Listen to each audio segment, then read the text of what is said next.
Bonjour Ilana, bonjour à toutes et à tous. J'aimerais réfléchir avec vous sur les 12 tribus d'Israël.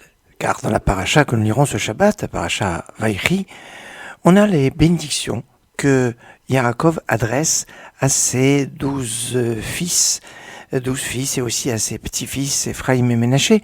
Ces bénédictions, on retrouvera un écho dans les bénédictions de Moshe Rabbeinu, dans la paracha Vezot HaBeracha. Et on pourrait dire que le livre de Bereshit, qui est composé de 12 parachiotes, comme les 12 tribus, et qui est composé de 50 chapitres, et pour écrire les noms des 12 tribus, on a besoin de 49 lettres. Alors, il y a peut-être un lien. Intéressons-nous aujourd'hui à Réhouven, la première tribu d'ordre de naissance, Réhouven, qui fait appel à la vue, Réhouven, regardez mon fils, la différence de comportement entre mon fils Réhouven et Esav, Réhouven qui va être déchu de son droit d'aînesse, mais qui va pas hésiter à essayer de sauver son petit frère Yosef, qui a pris son droit d'aînesse, alors que Esav, qui a donné son droit d'aînesse, a voulu tuer Yaakov. Vous voyez la différence.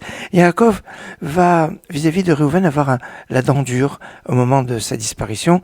Il va lui reprocher son comportement impétueux et ça va être assez difficile. De son côté, Moshe Rabbeinu, avant de mourir dans Parashat Vezot HaBeracha, il va dire qu'il vive et qu'il ne meurt pas, peut-être lié avec l'histoire de Dathan Aviram, qui était de la tribu des Réhouven et qui s'était associé à Korach. La situation de la tribu de Réhouven dans le désert était au sud du Mishkan, sanctuaire, et quand ils sont rentrés en Israël et qu'il fallait placer des tribus sur deux montagnes, 6 sur le mont Gerizim pour la bénédiction et 6 sur le mont Ebal pour la malédiction. La tribu de Réhouven était sur la montagne de la malédiction, pas qu'ils étaient maudits, mais ils étaient du côté de cette malédiction. Ils se sont établis en étant en Israël de l'autre côté du Jourdain, et n'ont pas voulu passer le Jourdain. On ne le retrouve pas dans le texte de Juge, qui a été donc entre la période de Josué et la période des rois, où il y a eu des juges qui ont dirigé le clan d'Israël. Eh bien, même si une Gemara dit qu'il y a eu des juges de chaque tribu, on ne retrouve pas de juge de la tribu de Réhouven. Sa pierre était le Odem, la couleur de son fanion, de son drapeau était rouge, et le signe qu'il avait dessus, c'était les mandragores, les doudaïm qu'il avait voulu offrir à sa mère et qui finalement ont été donnés à Rachel. On peut remarquer chez Réhouven la grande attention du respect de sa mère, Léa, qui va l'entraîner à la fameuse problématique avec Bilha, qui va lui reprocher par son père. On pourrait retrouver en parallèle Esav, son tonton, le frère de Yaakov, qui était à cheval sur le respect de son père, et là Réhouven, qui va avoir cette ressemblance dans le respect, lui, pour sa mère.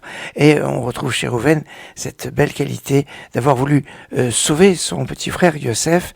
C'était ce que je voulais vous faire partager sur la tribu de Réhouven.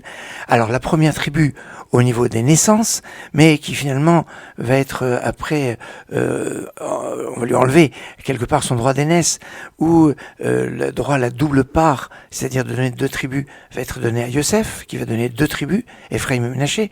La royauté, elle, va être donnée à Yehuda, et la prêtrise va être donnée à Lévi. Et malgré cela, Réhouven ne va pas se décourager. On ne doit jamais se décourager, quelle que soit la situation, puisque Réhouven va être l'ancêtre du prophète de la Teshuvah, Oshéa. Osée était de la tribu de Réhouven. Je vous ai dit qu'il n'y avait pas de chauffette, pas de juge des Réhouven, mais des prophètes, bien sûr, et notamment Oshéa, le prophète de la Teshuvah, qui a dit Shuvah Israël ad Hashem Elokecha, retourne Israël jusqu'à l'éternel ton Dieu, eh bien, était de la tribu de Réhouven. Réhouven, qui a initié le principe de la Teshuvah, justement, après avoir déranger la couche de son père dans l'histoire de Bilha pour le respect de sa mère, mais qui n'a pas hésité à faire teshuva sur cet acte qui pensait être bien, parce que des fois on pense faire des choses bien, mais c'est pas si bien, et il faut pas hésiter à le reconnaître et à essayer de s'amender. Excellente journée.